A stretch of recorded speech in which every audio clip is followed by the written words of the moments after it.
So the next one is VED analysis. In this video we are going to learn about these methods, and the second one, first one was ABC analysis, which we have dealt already, and so next one is VED analysis. It will be based on the importance of item and its effect on functioning and efficiency of hospital.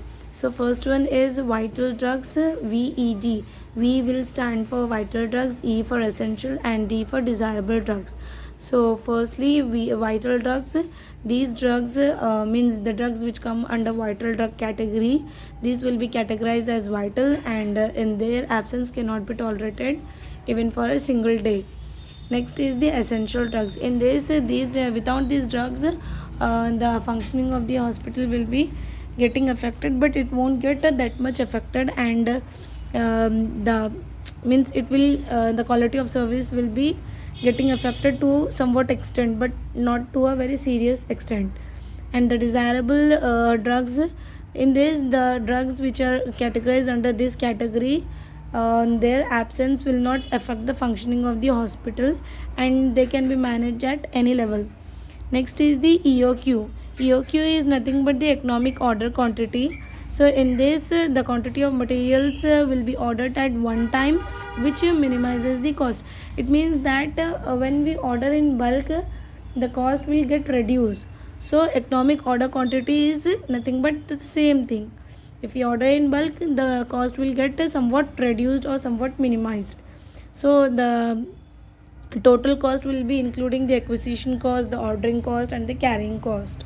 So this is a formula through which we can calculate the EOQ.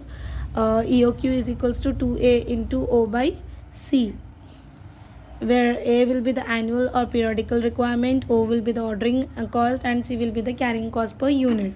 Next one is lead time. So these are the very important things which you people can get in section A. So lead time, it will be a time taken between the placing of order and the receipt of the drugs to the department. So it is the time between the placement and the receiving of the medications or the drugs to the department. So next is buffer stock.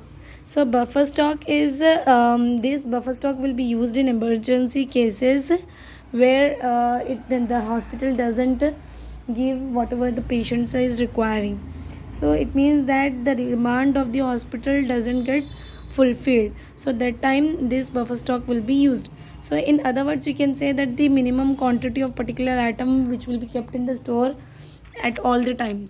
So and during the emergency we will use that particular item. So it can be calculated by using this formula. Buffer stock is equals to maximum consumption rate by the daily average consumption rate per day into lead time.